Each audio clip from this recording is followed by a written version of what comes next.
আমি আল্লাহ তাদের বন্ধু হয়ে যাব, তারা আমার সান্নিধ্য পাবে, তারা আমার সাক্ষাৎ পাবে। দুটো কাজ করতে হবে, আমলে সলেহাত করতে হবে, আর শিরক করা যাবে না। এই দুইটা কাজ করলে আমি আল্লাহ তার হয়ে যাব। আল্লাহু আকবার। আমি আল্লাহ যখন তার হয়ে যাব, তারপরে কি আল্লাহ বলছেন, আল্লাহু ওয়ালিয়্যুল্লাযীনা আমানু ইউখরিজুহুম মিনাজ-যুলুমাতি ইলান-নূর। জোরে কোন আল্লাহু আকবার। আল্লাহ বলছেন তখন আমি ওই বান্দার বন্ধু হয়ে যাব। ইউখরিজুহুম মিনাজ-যুলুমাতি ইলান-নূর। তখন আমি তাকে from the darkness to the light, আমি ওই বান্দাকে অন্ধকার থেকে আলোর দিকে নিয়ে যাব। চিল্লায় বলেন আল্লাহু আকবার। তাইলে আমরা এই দুইটা কাজ করতে রাজি আছি কিনা? আছে। এই দুইটা কাজ করতে পারলে আমরা হলাম শ্রেষ্ঠ জাতি ঘোষণাকার। আল্লাহ। আর জোরে বলেন আল্লাহ। ডকুমেন্ট হচ্ছে সূরাতুল আল ইমরান 110 নম্বর আয়াত। ও আল্লাহ, এত শ্রেষ্ঠ উম্মত তুমি আমাদেরকে বানাইলা, কোনো অ্যাপ্লিকেশন করি নাই, কোনো দরখাস্ত করি নাই, কিন্তু আমার নবীর এই উম্মতটাকে পাওয়ার জন্য অতীতের সমস্ত নবীরা আল্লাহর কাছে ফরিয়াদ করেছে, আল্লাহ দেয় নাই। সুবহানাল্লাহ কইবেন। এই আয়াতের তাফসীর ইবনে কাসিরে আল্লামা হাফেজ ইমাদউদ্দিন ইবনে কাসির নকল করেছেন। তিরমিজি শরীফ থেকে সহিহ সূত্রে একটি হাদিস নকল করেছেন। হাদিসটা আমি আপনাদের সম্মুখে বলে ইনশাআল্লাহ আলোচনাটা শেষ করে দিব। আপনাদের কষ্ট হচ্ছে নাকি? আমি আপনাদেরকে নিয়ে শেষ করতে চাই, কারণ কোরআনের তাফসীরের এই ফাওয়ার সবাই অ্যাটেন্ড করতে পারে না। কথা বলে না কেন? পারে? আমরা শ্রেষ্ঠ উম্মত বিনা অ্যাপ্লিকেশনে হয়েছে, এজন্য শুকরিয়া করব কার? আল্লাহ। চিল্লায় করে আলহামদুলিল্লাহ। আলহামদুলিল্লাহ। ভাইরা আমার,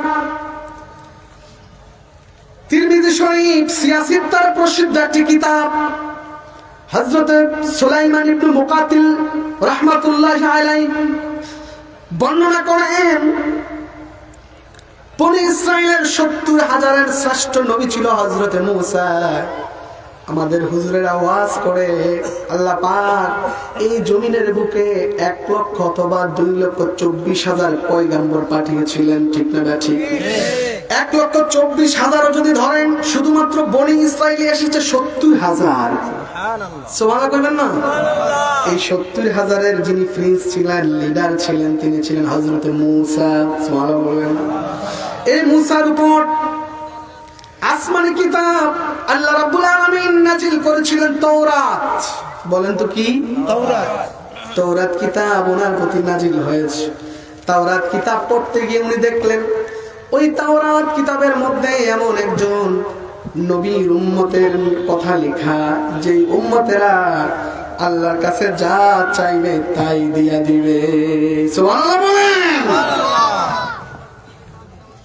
আমি সহজ করে খুব সংক্ষেপে বলছি। হযরত মূসা তাওরাত কিতাব পড়তে গিয়ে দেখে শেষ জমানার পয়গম্বর, শেষ জমানার নবী আল্লাহর কাছে কিয়ামতের দিন কঠিন মুসিবতের সময় আল্লাহর কাছে সুপারিশ করার সাথে সাথে আল্লাহ রাব্বুল আলামিন তাদের সুপারিশটা গ্রহণ করে নেবেন। সুবহানাল্লাহ। আল্লাহু আকবার বলেন। এই উম্মতটা দেখে হযরত মূসা তিনি বড় লোভে পড়ে গেলেন, বললেন, ইয়া রাব্বি ইন্নী আজিদু ফিল আলওয়াহি উম্মাতান হুমুশ শাফিউন ওয়াল মুশাফফাউন। আল্লাহু আকবার। হযরত মূসা আল্লাহর কাছে ফরিয়াদ করলেন, আয় আমার আল্লাহ, আমি শেষ জমানার শ্রেষ্ঠ নবীর সন্তান আমার তাওরাতে খুঁজতে গিয়ে পেলাম। শেষ জমানার নবীর বদলতে, নবীর কারণে তুমি এমন একটা উম্মত দিবা যে উম্মতেরা কঠিন হাসরের ময়দানে যখন নবীরা নাফসি নাফসি করবে, এই সময় তুমি ওই উম্মতদেরকে এমন সুপার পাওয়ার দিবা, তাদের মধ্য থেকে এক শ্রেণীর আলেম হয়ে যাবে, তারা তোমার কাছে সুপারিশ করার সঙ্গে সঙ্গে তুমি তাদের সুপারিশটা গ্রহণ করে নিবা। ফাজআলহুম উম্মতি। অন্যত্র হাদিসের মধ্যে আসছে ফাজআল লি উম্মতি। ও আল্লাহ, তুমি ওই উম্মতটা আমারে দিয়া দাও। সুবহানাল্লাহ কইবেন না? আপনাদের কষ্ট হচ্ছে নাকি? আমার আলোচনা কি বোঝা যায়? জি। আমি কি কোরআন হাদিসের বাইরে বলতেছি? তাফসিরের বাইরে আছে? কোরআন শরীফ তাফসীর করার জন্য দ্বিতীয় শর্ত জালালউদ্দিন সুয়ুতী উসুলে তাফসীর যে সংজ্ঞা দিয়েছেন, আল কোরআন বিল কোরআন, সেকেন্ড আল কোরআন বিস সুন্নাহ। কোরআনকে বুঝতে হলে ইউফাসসিরু বা'দুহু বা'দা, কোরআনের এক অংশ আরেক অংশের তাফসীর করে। দুই নাম্বার হচ্ছে কোরআন তাফসীর করতে হবে নবীর প্রেম দিয়ে, নবীর হাদিস দিয়ে, নবীর সুন্নাহ দিয়ে। কথা বলেন ঠিক কি না? আমরা এই যে নবীর সুন্নাহ নিয়ে আছি, আমাদের সমাজে একদল আছে শুধু হাদিস নিয়ে আছে। কথা কয় না, হাদিস নিয়ে আছে কিনা? নাম দিছে আহলে হাদিস, আছে কিনা? আহলে হাদিস না আহলে ভণ্ড। কথা কয় না। হাদিস হাদিস কোন মুসলমান শুধু হাদিস অনুসরণ করতে পারে না, কারণ বিদায় হজের ভাষণে নবী আমাদের কাছে হাদিস রাখেননি, রেখেছেন সুন্নাহ। সুবহানাল্লাহ। কি রেখেছেন? সুন্নাহ। কথা কন না। সুন্নাহ। হাদিস, সব হাদিস আমল করা যাবে না, সেটা আমি পরবর্তীতে সুযোগ পেলে বলার চেষ্টা করব। যে হাদিসটা আমি বলছি, কিয়ামতের দিন কঠিন মুসিবতের সময় নবীর এমন কিছু আদনা উম্মত হয়ে যাবে, উম্মতের মধ্যে আবার যারা টপ টেরর হবে, ওলি হয়ে যাবে, আলেম হয়ে যাবে, তাদের এমন সুপার পাওয়ার হবে যে আল্লাহর কাছে তারা সুপারিশ করবে, আল্লাহ তাদের সুপারিশটা গ্রহণ করে নেবে। সুবহানাল্লাহ। হযরত মূসা বললেন, আল্লাহ ওই উম্মতটা তুমি আমার উম্মত বানায়া দাও। আল্লাহ বলেন, মূসা রে, ও মূসা, তুমি যে বললা তোমার উম্মত বানিয়ে দেব, এটা সম্ভব নয়, কারণ আমি আখিরি জামানার নবীকে এই উম্মতটা গিফট করে দিয়েছি। সুবহানাল্লাহ বললেন না? এবার আসেন এই হাদিসের ব্যাখ্যায় মুসলিম শরীফ থেকে আরেকটি হাদিস বলছি। ওই আলেম কারা? মান হুমুল আলেম। ওই আলেম কারা? যারা এত পাওয়ার থাকবে, তাদেরকে তো চিনা দরকার আছে আমাদের। আরে ভাই কথা কম না কেন? বাংলাদেশে এখন আলেম ওলামার অভাব নাই, বক্তা পীরের অভাব নাই, আসল নকল বোঝা যায় না, চায়না কোম্পানির মতো। ঠিক না? ঠিক। কেমনে চিনবেন? আমি সেটা নকল করে আপনাদেরকে শোনাচ্ছি আজকে। নবীজি বলছেন, ওই সমস্ত আলেমদেরকে তোমরা জনশূন্যতার মানুষগুলি এমনি ভাবে চিনবে, ফাহাল্লা হালালাহু ওয়া হাররা হারামাহু, যে আলেমগুলি হালালকে হালাল হিসাবে জানবে আর হারামকে হারাম হিসাবে বর্জন করবে, ওই উম্মতের ভিতরে শ্রেষ্ঠ উম্মতি হলো আমার আলেম ওলামা। জোরে বল আল্লাহু আকবার।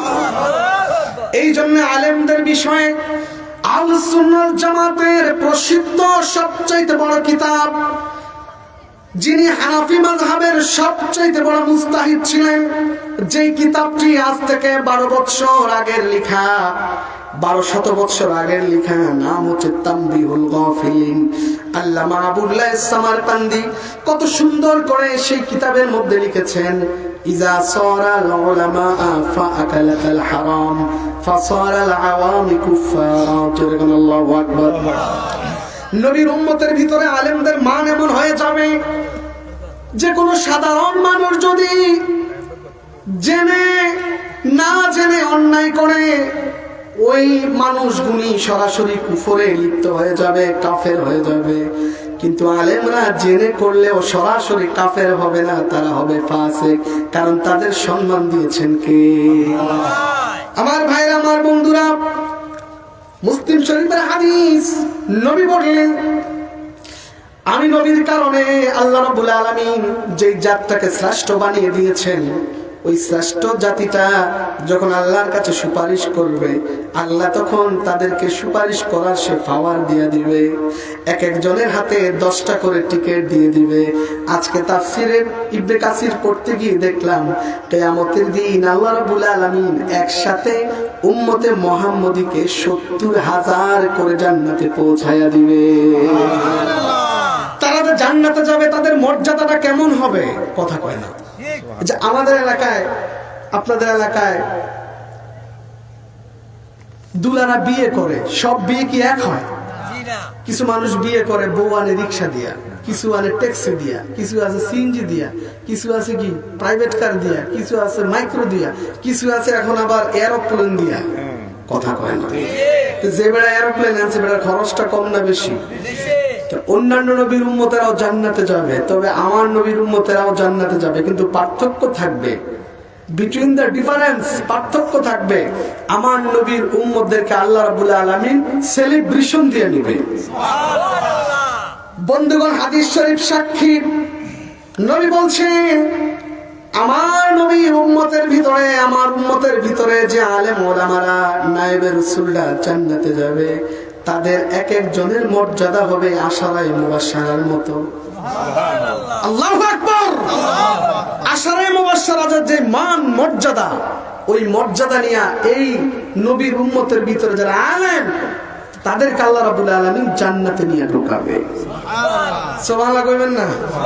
এরপর আমরা দেশে কিছু লোক আছে খালি হুজুর ঘরে গুতায়, কথা কয় না। আরে ভাই কথা কইবেন তো, আছে না নাই? হুজুরের লম্বা জামা পরলে কয় এত জামা হুজুররা পায় কই, একটু ছোট পরলে কয় টেডি হুজুর। আরে ভাই কয়নি, আপনাদের এলাকা না বলতে পারে, অন্যান্য এলাকায় বলে। হুজুর যদি একটু মোটা সোটা হয়, পরের বাড়ি গাইয়া মোটা হইতো না কি হইব, কথা কন না কেন? হুজুর যদি চিকন হয়, কয় হুজুরের আবার খায় নাকি কিপটা, আছে না নাই? বাইরে হুজুররা যাইবো কই? অথচ নবীর হাদিস দ্বারা প্রমাণিত, আসমানের নিচে জমিনের উপরে সবচাইতে বেশি ওলামাদের দাম আছে না নাই? আর জোরে বলুন, আছে না নাই? প্রমাণ কোরআন শরীফ সূরাতুল আল ইমরান 110 নম্বর আয়াত। আল্লাহ বলেন পৃথিবীতে যত নবী আছে, নবীর উম্মত আছে, তাদের এত ওয়েটলেস, তাদের এত রেসপেক্ট, এত সম্মান আমি আল্লাহর কাছে নেই যত সম্মান আর মর্যাদা রাসূলুল্লাহর উম্মতকে আমি দিয়েছি। সুবহানাল্লাহ, আল্লাহু আকবার। কিন্তু আমরা নবীর উম্মত হয়ে এখন পোতায় গেছি। আমাদেরকে ভিতরে বোম মারলো, আলিফ বের হয় না, আছে না নাই? জোরে বলেন না কেন? এটার সবচেয়ে বড় প্রমাণ আজকের এই মাহফিল। আমি তো অবাকই হয়ে গেলাম যে মাঠ, আমি তো ভাবছিলাম পুরো মাঠ নিয়ে প্যান্ডেল হবে, তাও আবার এই ছোট্ট পরিবেশ। এই ছোট্ট পরিবেশেই আমরা হুজুররা মৌমাছির মতো আপনাদেরকে লিফলেট দিয়েছি, প্রচার প্রসার হয়েছে, মাইকিং করা হয়েছে, সবকিছু ঠিক আছে, মাগার মানুষ নাই, তা কুছ নাহি ফায়দা। কথা বল না কেন? কি হবে? এতটুকুই হবে যে যাদের কানে আওয়াজটা পরিশ্রুত হচ্ছে, তারাই কোরআন সুন্নাহর নিবারণ যে ভালো কাজ, এটার বিরোধিতা করছে। কথা বলেন না কেন? কিয়ামতের দিন, এটাও হাদিস, আল্লাহ রাব্বুল আলামিন তাদেরকে দেখায়া দেখায়া নিবে যারা জান্নাতি। দেখো না, ইনসাফ করছিলা, দেখো তারা জান্নাতে যায়। হ্যাঁ, এবার ডাকবে, ভাই শুনো। তখন শোনার টাইম হবে না জান্নাতীদের। তারা কাটটা শুনবে যারা ফাহাল্লা হালালাহু ওয়া হারামা হারামাহু, তাদের কাছে টিকিট বিক্রি করবে। যাও, আল্লাহ রাব্বুল আলামিন আমাকে পাইলট দিয়েছে, ক্ষমতা দিয়েছে, আমার বংশ থেকে, গোত্র থেকে এমন 10 জনকে নেওয়ার জন্য আমি তাদেরকে নিয়ে আজকে ফাআদখালাল্লাহু বিল জান্নাহ, আমি আজকে তাদেরকে নিয়ে জান্নাতে ঢুকে যাব। সুবহানাল্লাহ কইবেন না?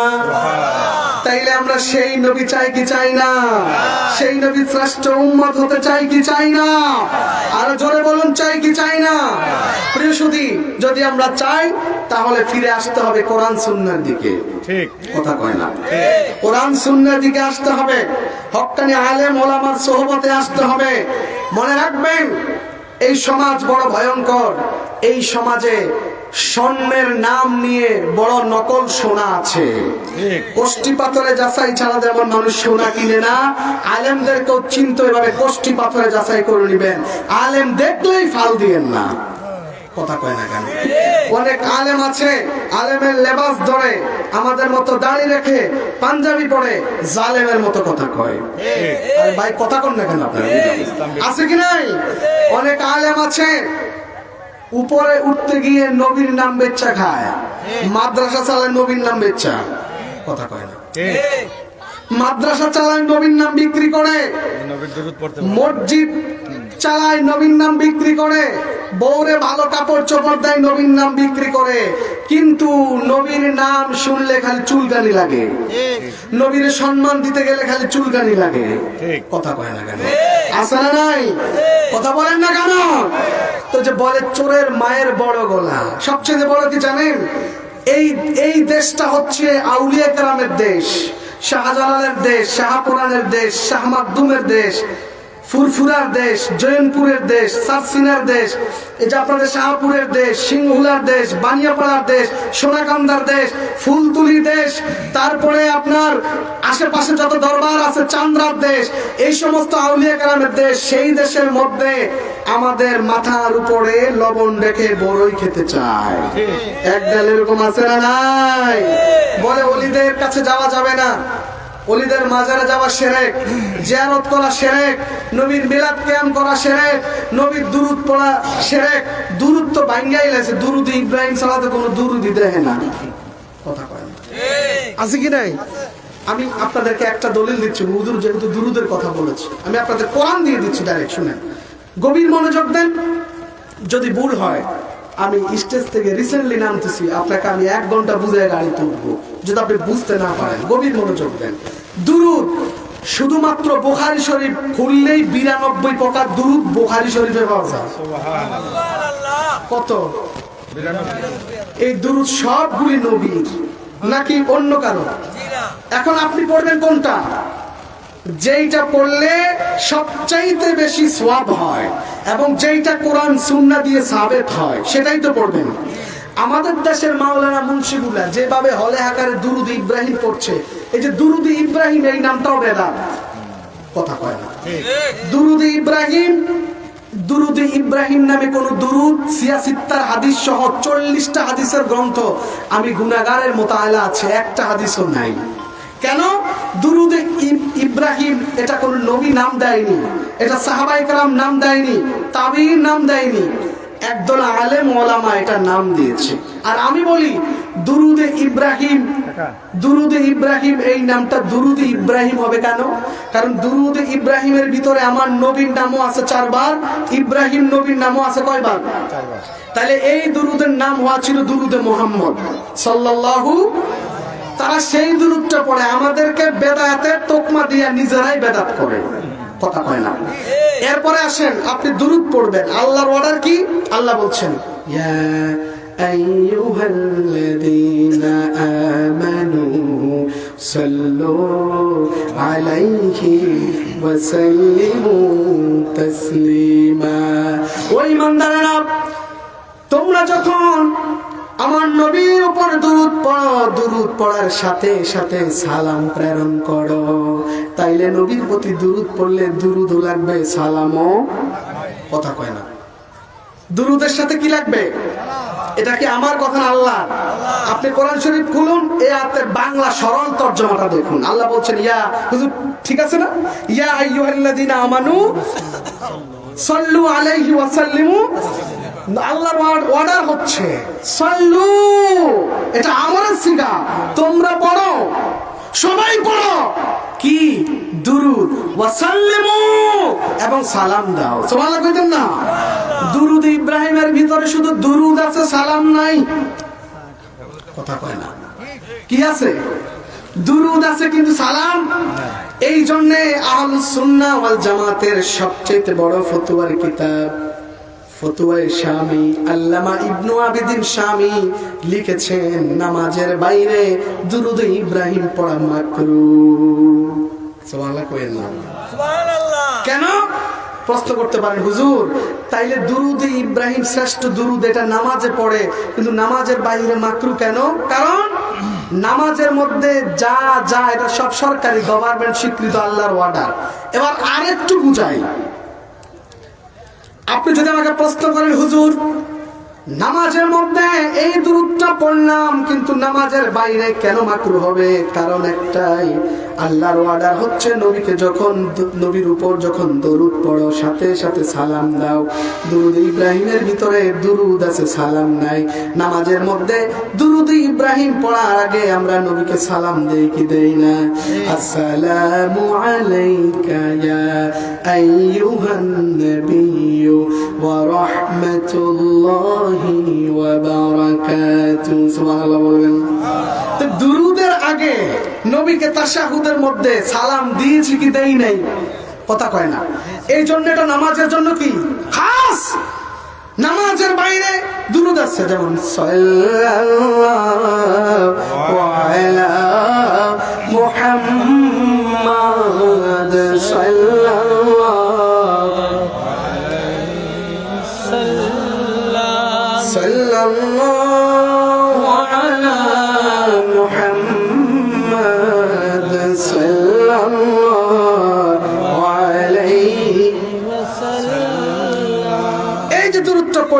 বিরতে দুরুদ আছে কিনা, সালাম আছে কিনা? তাইলে আমরা যেটা পড়ি, আমরা যেটা পড়ার চেষ্টা করি, সেটার মধ্যে দুরুদও পাওয়া যায়, সালামও পাওয়া যায়। কিন্তু তোমরা এমন একটা নিয়ে গুরু আবার আমাদেরকে বেদাতি বলো, কথা কয় না। নিজেরা বেদাতের গোডাউন দিয়া আরেকজনের বেদাতি কয়, এগুলো ফইরার চাঁদ। কথা কয় না কেন? কথা বলেন না কেন? কারণ বেদাত যদি খারাপ হয় তাইলে আগে নিজেদেরটা বাদ দাও, তারপরে আমাদের থেকে বলবো। কথা বলেন না কেন? যার কারণে আমরা এমন কোন কাজকর্ম করব না যে কাজকর্মে আমরা খয়রা উম্মত থাকতে পারবো না। আমরা নবীর শ্রেষ্ঠ জাতি, আমরা নবীর শ্রেষ্ঠ উম্মত, এই হিসাবে আমাদের কাজগুলো হবে শ্রেষ্ঠ। কথা বলেন ঠিক কিনা? এর জন্য প্রথম হচ্ছে আমাদেরকে নামাজ পড়তে হবে। বলেন কি পড়তে হবে? বলেন না কেন? শুধু শুক্রবারে নাকি? শুধু জুমার নামাজের দিন, 2 ঈদের দিন, নাকি 5 ওয়াক্ত? মুসলিম শরীফের হাদিস, নবী বলছেন মান তারাকা সালাতাম মুতাআম্মিদান ফাকাদ কাফারা। যদি কোন লোক ইচ্ছাকৃত নামাজ ছেড়ে দিল, সে কুফরিতে লিপ্ত হলো। কারণ 1 রাকাত নামাজে অসংখ্য আল্লাহর ফরজ আছে না নাই? আরে ভাই কথা বলে না, আছে না নাই? কেমনে হবে? আমি রুকুতে গেলাম, রুকু করা ফরজ।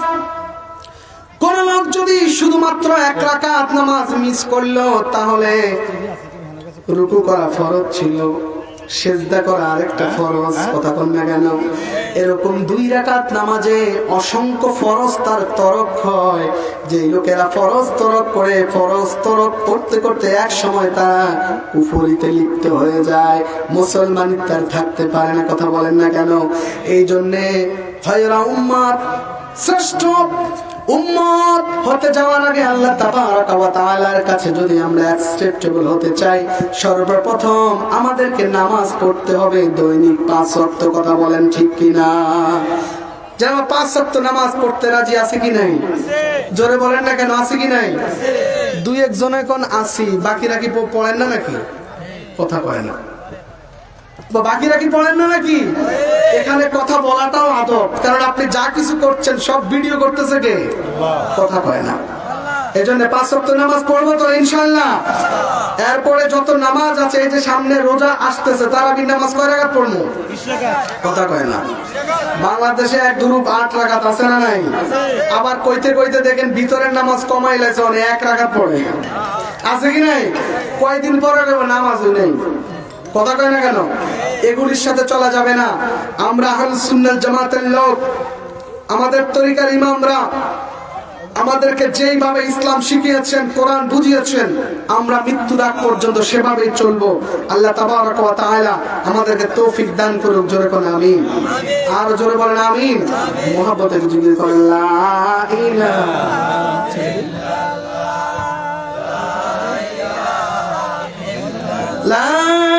ইলাহা ইল্লাল্লাহু মুহাম্মাদুর রাসূলুল্লাহ সাল্লাল্লাহু আলাইহি ওয়াসাল্লাম। আলহামদুলিল্লাহ বলেন। আমরা এতক্ষণ পর্যন্ত যে কথাগুলি শুনেছি, এই কথাগুলি সবাই আমল করতে পারবো তো ইনশাআল্লাহ? আল্লাহ পাক আমাদের সকলকে আমল করার তৌফিক দান করুক। জোরে কোন আমিন।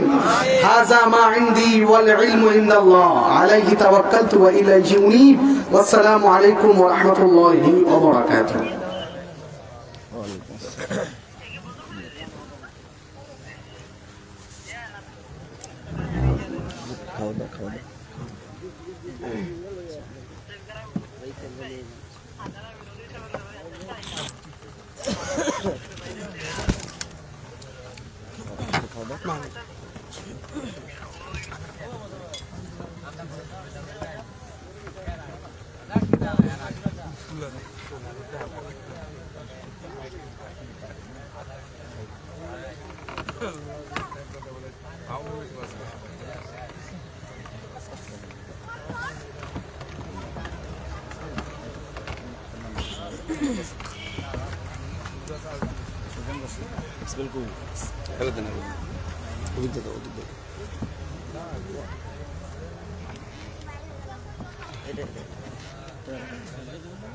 না